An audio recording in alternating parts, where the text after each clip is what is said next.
Pradeep point में आप सबका एक बार पुनः स्वागत है। हम लोग समास पढ़ रहे थे।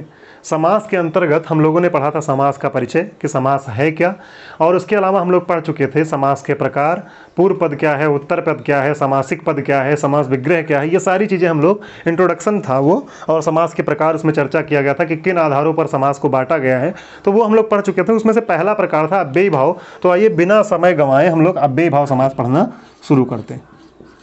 अव्ययी भाव समास, अव्ययी भाव समास। अब जैसा नाम है वैसा ही इसका गुण होगा। अव्यय का मतलब क्या होता है हम लोग पढ़े थे, अब ध्यान से फ्लैशबैक कर रहे हैं हम लोग, पीछे चल रहे हैं, देखिएगा सुनिएगा ध्यान से कि अव्यय क्या होते हैं। शब्द रूपांतरण की दृष्टि से, शब्द विचार के अंतर्गत हम लोगों ने पढ़ा था कि शब्द रूपांतरण की दृष्टि से शब्द दो प्रकार के होते हैं। कौन कौन? शब्द रूपांतरण की दृष्टि से शब्द दो प्रकार के होते हैं, एक विकारी और दूसरा कौन होता है? अविकारी। दूसरा कौन होता है? अविकारी। विकारी का मतलब होता है कि जिसमें, विकार का मतलब क्या होता है? परिवर्तन। विकार का मतलब क्या होता है? परिवर्तन। तो विकारी शब्द का अर्थ मतलब ये हुआ कि जिसमें परिवर्तन हो जाए। परिवर्तन हो जाए से मतलब ये हुआ कि जो लिंग वचन कारक काल आदि के कारण परिवर्तित हो जाता हो। जो लिंग वचन कारक आदि के कारण क्या होता हो? परिवर्तित हो जाता हो, उसे क्या कहते हैं? विकारी शब्द। जो लिंग वचन कारक काल आदि के कारण, पुरुष आदि के कारण परिवर्तित हो जाए उसे विकारी शब्द, और जो किसी कारण से परिवर्तित ना हो, लिंग वचन कारक काल पुरुष किसी कारण से परिवर्तित ना हो, उसे क्या कहते हैं? अविकारी।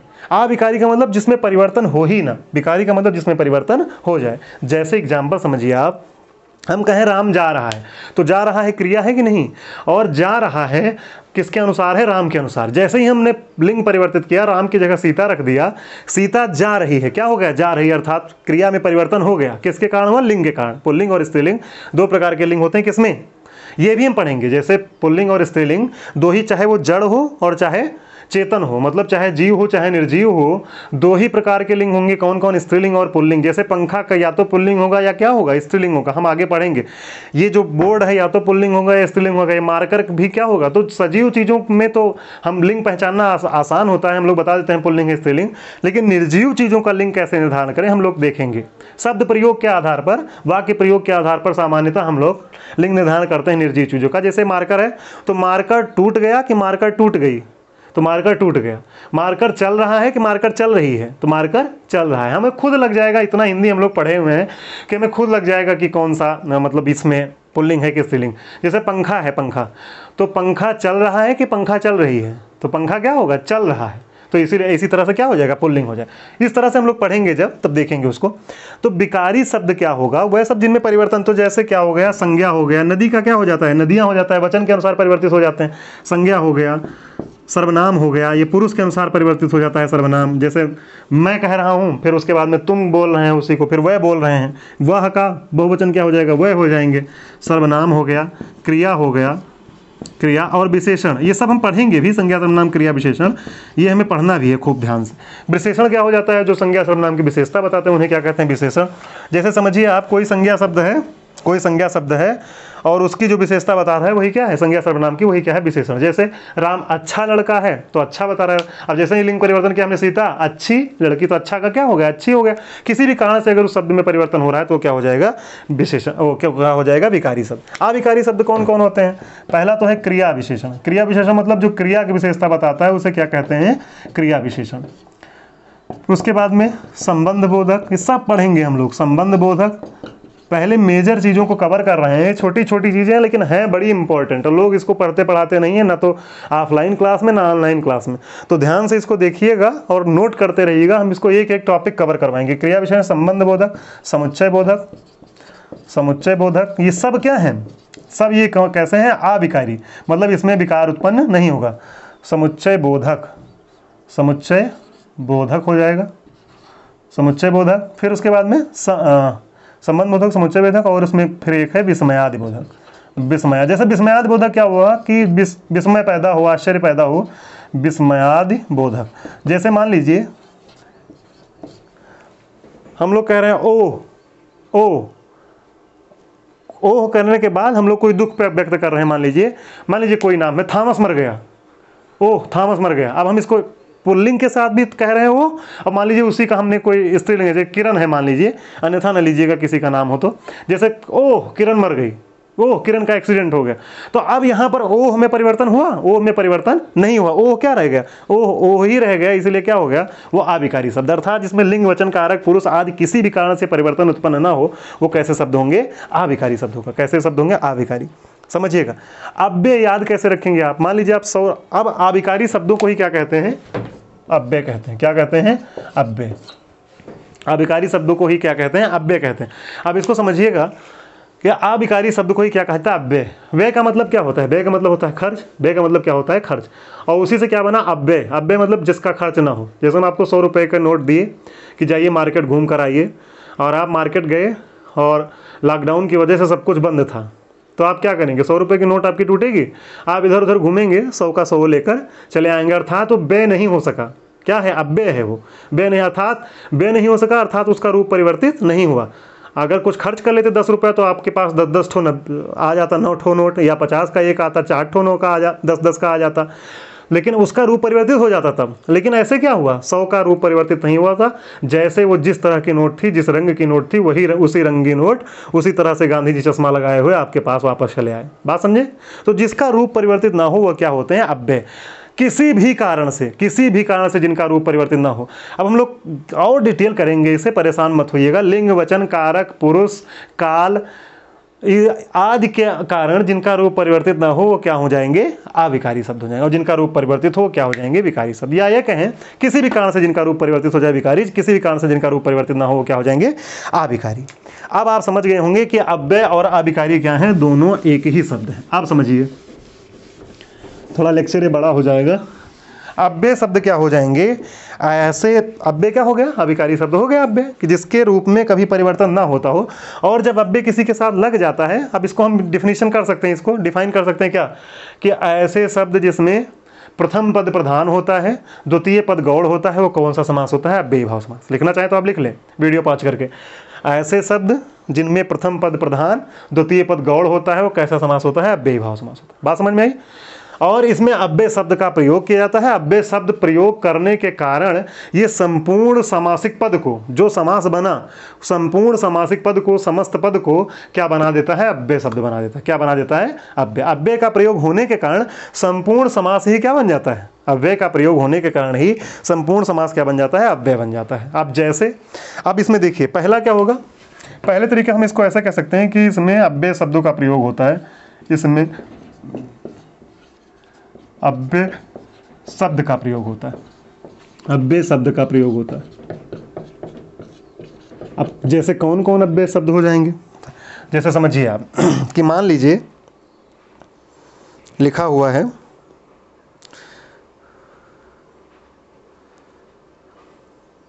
यथा। अब यथा का आप यथे कभी नहीं देखेंगे, अव्यय शब्द है यथा की नहीं है, यथा हमेशा यथा ही रहेगा, यथा की कभी यथी नहीं होगा, यथो नहीं होगा। पुरुष वचन कारक लिंग चाहे जिसमें परिवर्तन हो, इसमें परिवर्तन नहीं होगा। क्यों, क्योंकि कैसा शब्द है, अव्यय शब्द है। यथा हो गया। फिर जैसे तथा, तथा का भी आप कभी तथे नहीं देखेंगे, तथो नहीं देखेंगे, हमेशा तथा ही देखेंगे। यथा हो गया, तथा हो गया। उसके बाद में प्रति, प्रति भी हमेशा क्या रहता है, प्रति ही रहता है। इसके बाद में बड़ा आ, ये शब्द अगर आगे आ गए तो क्या हो जाएगा, वो कौन सा समास हो जाएगा, अव्ययी भाव, अनु, अनु। फिर उसके बाद में नी, नी। फिर उसके बाद में सा। फिर उसके बाद में प्रति, प्रति तो हम लोग कर चुके हैं इससे पहले भी। फिर नी भी हो चुका है। फिर उसके बाद में ब, फिर उसके बाद में बे, फिर उसके बाद में दर, और फिर उसके बाद में भर। ये शब्द आप याद कर लीजिएगा कि इन शब्द, अगर ये शब्द आगे आ रहे हैं तो वो समास हमेशा क्या होगा, हमेशा क्या होगा, अव्ययी भाव समास होगा। अगर ये समास आगे आ गए तो क्या होगा, अव्ययी भाव समास होगा। तो आप जैसे समझिए, मान लीजिए यथा लिखा हुआ है तो यथा से क्या बन जाएगा, विधि, यथा विधि। क्या लिखें, यथा विधि, यथा विधि। यथा विधि का मतलब, अब इसे तो हो गया समास, क्या हो गया ये समास। अब इसका अगर विस्तार करें तो क्या हो जाएगा, विधि के अनुसार। क्या हो जाएगा, समास विग्रह क्या हो जाएगा, विधि के अनुसार। क्या हो जाएगा, विधि के अनुसार। बात समझे कि नहीं, यथा विधि क्या हो जाएगा, विधि के अनुसार। अब आपको हम कुछ शब्द बोल रहे हैं, आप नोट कर लीजिए, ठीक है। जैसे यथाशक्ति, क्या हो जाएगा, शक्ति के अनुसार, यथाशक्ति। कैसा समास होगा, अगर यथा शब्द आ गया तो कैसा समास, वो समास हो गया बेभाव। यथाशक्ति, यथा स्थिति, जैसी स्थिति है, यथा स्थिति का क्या हो जाएगा, जैसी स्थिति है। यथा योग्य, यथा योग्य का मतलब योग्यता के अनुसार या जितना योग्य है।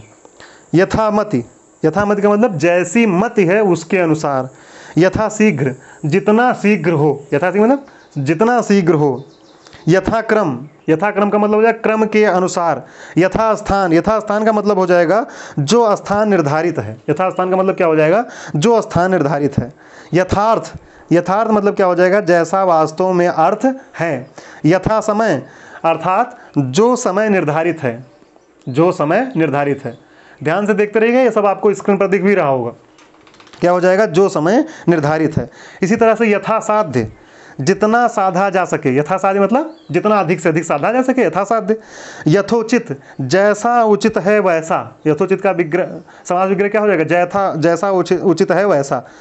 तथा प्रजा, आप तथा से देखिए, यथा के बाद क्या था, तथा। तथा प्रजा, तथा प्रजा मतलब क्या हो जाएगा, वैसी ही प्रजा, जैसा राजा वैसी ही प्रजा, मतलब तथा प्रजा, वैसी ही प्रजा। तथा प्रजा, यथा राजा तथा प्रजा कहा जाता है, यथा राजा तथा प्रजा, जैसे राजा वैसी प्रजा। तो ये तथा प्रजा क्या हो जाएगा, तथा प्रजा का मतलब क्या हो जाएगा, वैसी प्रजा। तथा प्रजा, तथा प्रजा, इसको क्या कह सकते हैं, तथा प्रजा। ठीक है, फिर देखते हैं तथागति। तथागति का मतलब क्या हो जाएगा, वैसी गति। तथागति मतलब वैसी गति। ठीक है, नेक्स्ट है प्रति। नेक्स्ट क्या है, प्रति।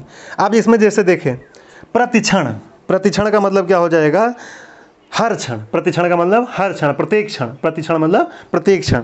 प्रतिदिन, प्रतिदिन का मतलब प्रत्येक दिन या हर दिन, प्रत्येक दिन। ठीक है, प्रतिदिन। इसी तरह से प्रतिघात, प्रतिघात का मतलब होता है कि घात के बदले किया गया घात। प्रतिघात कहते नहीं, घात मतलब प्रतिघात। इस तरह से जब युद्ध होता था पहले तो बोलते थे प्रतिघात, प्रतिघात मतलब घात के बदले घात। ठीक है, ये आप नोट करते रहिए। फिर उसके बाद में प्रत्याशा, प्रत्याशा। अब इसको समझिएगा, यहाँ संधि भी है, समास भी है। जैसे मान लीजिए प्रति और आशा, ये दो शब्द आपस में पास पास आए तो ये क्या बनेगा, इधर ई आ गया, इधर आ गया, तो ई किस में बदल जाएगा, या में बदल जाएगा, और ये बड़ा या इसमें मिल जाएगा, क्या हो जाएगा, या हो जाएगा। तो क्या बनेगा, ये प्रत्याशा। कौन सी संधि होगी यहाँ, जब आधा वर्ण आए बीच में या आए तो यण संधि हो जाएगी। कौन संधि हो जाएगी, प्रत्याशा, यण संधि। बताया नहीं थे कि आधा आए बीच में या आ जाए, आधा वर्ण आए बीच में वा आ जाए, इस तरह से आ जाए तो क्या हो जाएगा, वो यण संधि हो जाएगी। ठीक है, तो ये क्या हो गया, प्रत्याशा। प्रतिहिंसा, प्रत्याशा का मतलब क्या हो जाएगा, आशा के बदले की गई आशा। प्रत्याशा का मतलब आशा के बदले की गई आशा। फिर उसके बाद में प्रत्याशा। प्रतिहिंसा, हिंसा के बदले की गई हिंसा को क्या कहते हैं, प्रतिहिंसा।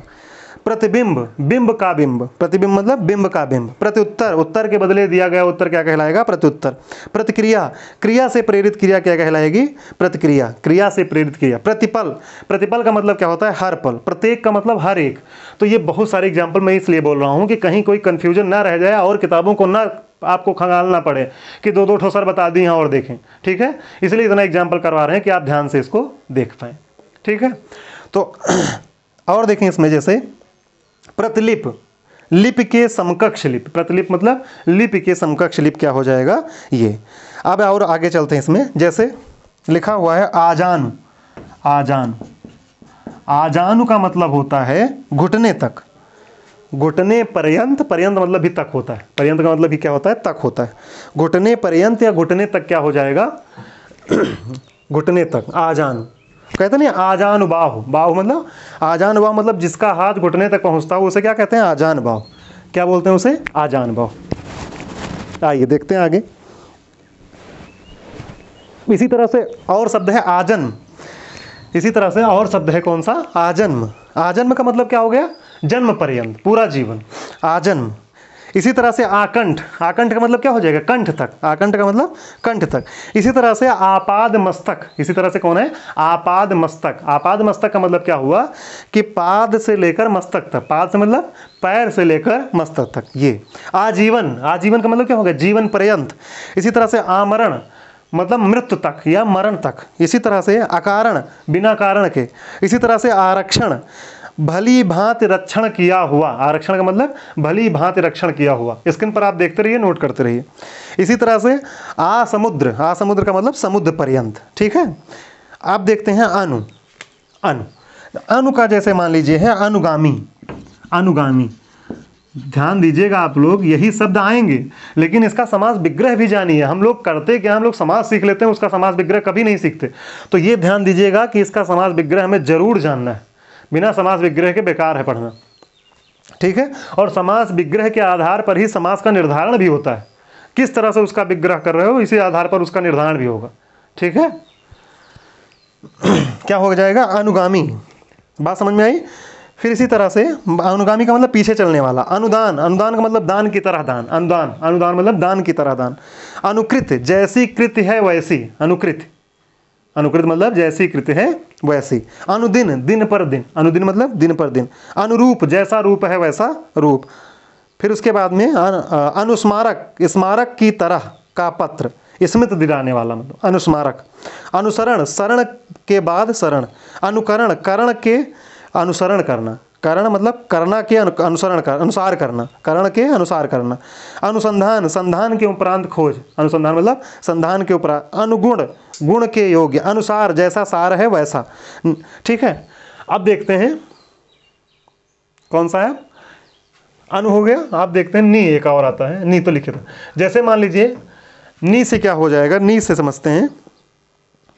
जैसे निधड़क, निधड़क, निधड़क का मतलब क्या हुआ, निधड़क का मतलब हुआ बिना धड़क के, बिना किसी रोक टोक के निधड़क। इसी तरह से निकम्मा, काम ना करने वाले को क्या कहते हैं, निकम्मा, जिसके पास कोई काम ना हो। नियंत्रण, ठीक तरह से यंत्रण, नियंत्रण का क्या हो जाएगा, ठीक तरह से यंत्रण, नियंत्रण मतलब ठीक तरह से यंत्रण। नियमन, विशेष बंधन से युक्त। इसी तरह से निडर, बिना डर के। इसी तरह से नियोग, ठीक तरह से योग। इसी तरह से नियमन, ठीक तरह से यमन। इसी तरह से आप देखते हैं सा से, जो जैसे सा परिवार, सा परिवार का मतलब क्या होता है, परिवार सहित, सा परिवार। सा क्या है, सा एक अव्यय है, बाकी जितने जितने शब्द हमने लिखा है ये सब अव्यय है। और ये शब्द अगर पहले आ रहा है तो कौन सी संधि, कौन सा समास हो जाएगा वहाँ पर, अव्यय भाव। सा परिवार, सा परिवार मतलब परिवार के साथ। सपत्नी, पत्नी सहित। सावधान, अवधान सहित, सावधान मतलब अवधान सहित। सकुशल, कुशलता के साथ। सपरिमाण, सपरिणाम क्या हो जाएगा, परिणाम के सहित। सानुज, सानुज मतलब अनुज के साथ, सा अनुज दोनों मिल जाएंगे, सानुज, सानुज मतलब अनुज के साथ। सा प्रसंग क्या हो जाएगा, प्रसंग सहित। सशक्त, शक्ति सहित। सार्थक, अर्थ सहित, इस तरह से। सा प्रमाण, प्रमाण सहित, ठीक है। तो ये मेरे ख्याल से आपको समझ में आई होंगी ये चीज़ें। और इसमें देखते हैं, जैसे अति है, अति कहाँ था, ये अति कहाँ लिखे हैं, अच्छा अति नहीं है, तो अति भी क्या है, अति भी क्या है, नी है, सा है, प्रति है, बा बे भर दर अनु। तो ये यहाँ पर अति लिख देते हैं, ये प्रति जो है दो बार है, यहाँ भी प्रति है यहाँ भी प्रति, तो इसको क्या कर देते हैं, अति कर देते हैं, अति। तो अब समझिएगा अति का मतलब क्या हो गया। जैसे मान लीजिए लिखा हुआ है अति, अत्यंत, अत्यंत, अत्यंत का मतलब अंत से अधिक, अंत से अधिक। अत्यंत का मतलब क्या हो जाएगा, अंत से अधिक। इसी तरह से अत्यंत, अंत से अधिक। इसी तरह से अतिरिक्त, रिक्त से अलग। अतिरिक्त क्या हो जाएगा, रिक्त से अलग या अलावा को छोड़कर, ये शब्द। अत्यावश्यक, आवश्यकता से अधिक। अत्यावश्यक मतलब अति का मतलब अधिक होता है, और ये अव्यय के रूप में आया है, उपसर्ग के रूप में भी है, और क्या हो जाएगा, अव्यय है। अति धन आवश्यक जब बनेगा तो ई प्लस आ ही तो होगा, अर्थात जिसमें संधि भी है और समास भी है। तो ई प्लस आ, बड़ा आ मिलकर क्या बना देगा, बड़ा या, और आधाता बचेगा, अत्यावश्यक हो जाएगा। बात समझे। इसी तरह से अत्यल्प, बहुत ही अल्प होगा तो क्या कहा, अति धन अल्प, अत्यल्प बहुत ही अल्प। अति उत्तम, उत्तम से उत्तम। अति इंद्रिय, इंद्रियों से अतीत, अत्यधिक, अधिक से अधिक। अतिसार, सार का अति, सार की अति। निर्धन, और उसके बाद में देखते हैं कौन सा, निर्धन। निर्धन क्या हो जाएगा, जिसके पास धन ना हो, धन रहित, धन से रहित, ठीक है। आइए आप देखते हैं बा, बा जो है ये मुख्यतः अरबी फारसी शब्दों में प्रयोग होता है। तो जहाँ पर वो शब्दों जैसे बखूबी, बखूबी कैसा शब्द हो जाएगा, खूबी सहित। बखूबी मतलब खूबी सहित, बखूबी क्या हो जाएगा, खूबी सहित। इसका विग्रह क्या हो जाएगा, समास, खूबी सहित। बखूबी मतलब खूबी सहित। इसी तरह से बाकायदा, बाकायदा मतलब कायदे सहित। बाइज्जत, बाइज्जत चाहे बड़ा हो चाहे छोटा हो। बाइज्जत, बाइज्जत मतलब इज्जत के साथ। बाअदब, बाअदब मतलब अदब या शिष्टाचार सहित। इसी तरह से बे आया तो बेधड़क, बेधड़क का मतलब बिना धड़क के, बे का मतलब क्या हो जाएगा, बिना धड़क के, बेधड़क, बेधड़क मतलब बिना रोक टोक के जो चला जाए उसे क्या कहते हैं, बेधड़क। ठीक है, बेधड़क हो गया। बेईमान हो गया, बेईमान मतलब बिना ईमान के। बेजान हो गया बिना जान के। बेहिसाब हो गया बिना हिसाब के। बेवजह हो गया बिना वजह के। बात समझ रहे हैं ना। बेमतलब हो गया बिना मतलब के। बेबुनियाद हो गया बिना बुनियाद के। बेगम हो गया बिना गम के, जो हो उसे क्या कहते हैं, बेगम। ठीक है। बेहया हो गया बिना हया के, अर्थात बिना शर्म के, जो हो उसे क्या कहते हैं, बेहया कहते नहीं हम लोग। बेखटके जाने गए क्या हो गया, बिना खटके, बिना खट मतलब निर्भयता से जो अंदर चला जाए उसे बेखटके। बेफायदा क्या हो जाएगा, बिना फायदा से। बेसुध क्या हो जाएगा, कहते नहीं बेसुध हो यार, 4 दिन केवल शादी बची है, बेसुध हो। तो बेसुध का मतलब 4 दिन एग्जाम बचा है, शादी नहीं। तो क्या हो जाएगा, बेसुध का मतलब क्या हो जाएगा, जिसकी सुध ही ना हो, कि हमारा 4 दिन बाद एग्जाम हम पढ़ ही नहीं रहे हैं, बेसुध। बेकाम बिना काम के। दर, अब आते हैं दर पर। तो जैसे दरअसल हो जाएगा, दरअसल मतलब असल में, दरअसल हम लोग यूज करते हैं दर शब्द, दरअसल हो जाएगा कि नहीं, दरअसल। ठीक है। तो इस तरह से दर हकीकत, हकीकत में। ठीक है। अब आते हैं हम लोग भर पर। तो भर से क्या होगा, भरसक, भरसक, भर का क्या हो जाएगा, भरसक। भरसक मतलब क्या हो जाएगा, कहते नहीं भरसक कोशिश की हमने। भरसक का मतलब होता है शक्ति भर, शक्ति भर मतलब जितनी शक्ति थी उतना हमने लगा लिया। भर पेट, भर पेट मतलब पेट भर के, कहते हैं भर पेट भोजन किया हमने, या पेट भर भोजन। पेट भर भी क्या है, बेभाव है, ध्यान रखिएगा।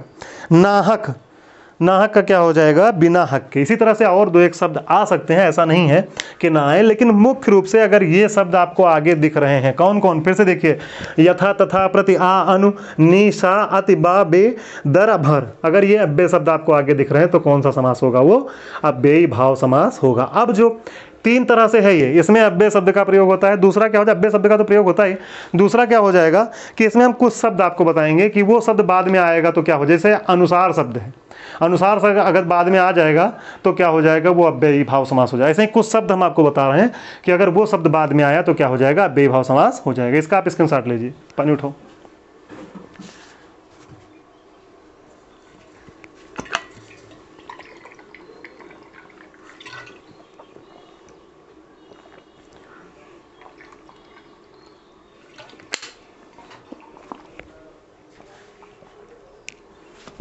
आइए आइए आगे देखते हैं।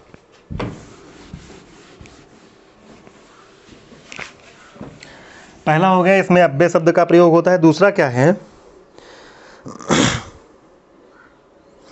यदि प्रथम शब्द संज्ञा हो, यदि प्रथम शब्द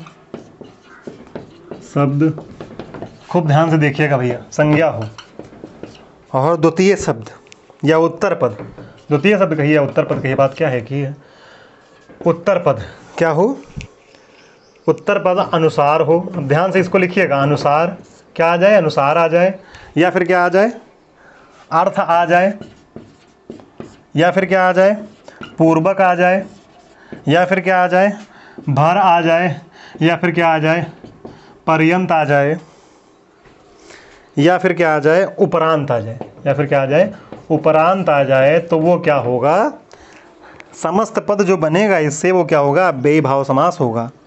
जैसे ही हम शब्द लिख रहे हैं अवसर और अनुसार, इसमें लग जाए तो क्या बन जाएगा, अवसरानुसार। तो अवसरानुसार का मतलब क्या हुआ कि अवसर के अनुसार, अवसरानुसार का मतलब क्या हुआ, अवसर के अनुसार, अवसरानुसार। ठीक है।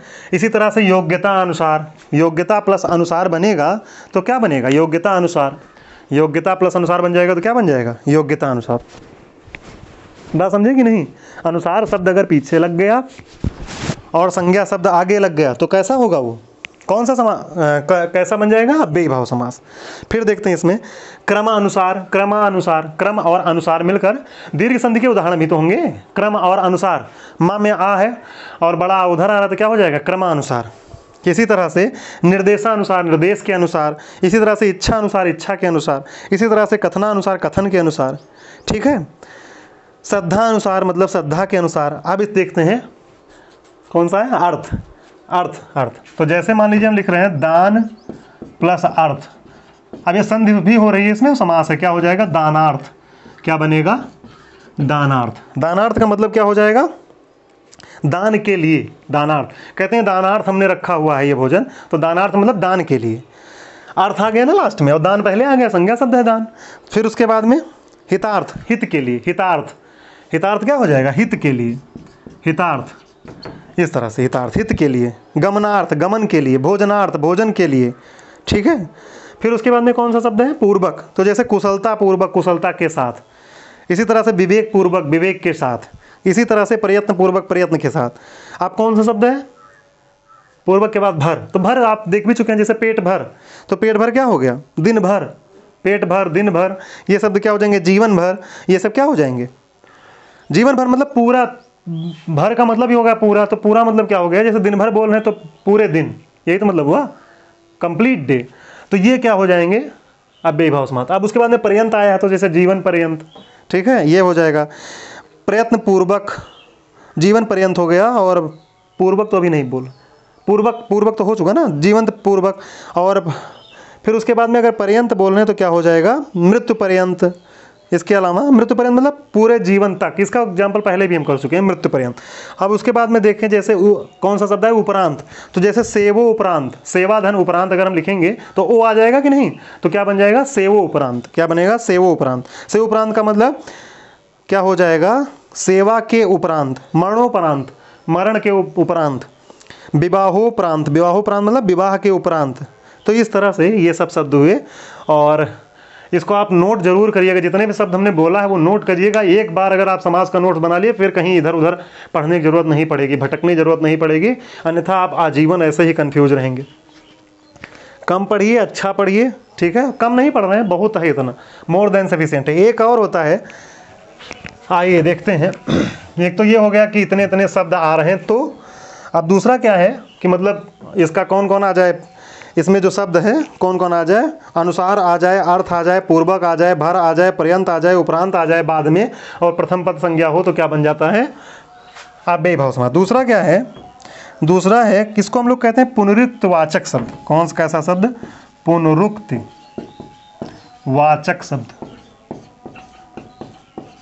अब ये है कुछ नहीं, पुनरुक्तवाचक मतलब जो बार बार प्रयोग हो, या इसको कहते हैं शब्द की आवृत्ति, शब्द का दोहराव कह दें, कौन इसमें, शब्द का दोहराव, ठीक है, शब्द की आवृत्ति भी कह सकते हैं। तो जैसे मान लीजिए एक ही शब्द दो बार आ रहे हैं, तो वो भी क्या हो जाएगा, जैसे घर घर, घर घर, नगर नगर, नगर नगर, यहाँ यहाँ, वहाँ वहाँ, गली गली, डाल डाल, उधर उधर, रोज रोज, एक एक, घड़ी घड़ी, हाथों हाथ, रातों रात, भागम भाग, बीचों बीच, एकाएक, दिनानुदिन, लूटम लूट, सुना सुनी, भागा भागी, घड़ी घड़ी, तीन तीन, गली गली, मंद मंद, दाएं दाएं, आगे आगे, ऊपर ऊपर, ये शब्द सब क्या हो जाएंगे। अब इसमें बहुत क्या झूठ मूठ का विस्तार दें, तो ये शब्द सब क्या बन जाएंगे, जो एक ही मतलब पुनरुक्तवाचक का मतलब ही होगा, जब एक ही शब्द दो बार प्रयोग होते हैं तो वहाँ पर कौन सा समास होगा, अव्ययी भाव समास होगा। तो इस तरह से अव्ययी भाव समास में इससे ज़्यादा कहीं से भी कुछ भी नहीं है, जितना हमने पढ़ा उतना ही है, ठीक है। तो आप इसको बढ़िया से पढ़िएगा। तीन चीज़ें बस याद रखना है, इसमें अव्यय शब्द का प्रयोग होता है, ठीक है, अच्छी बात है।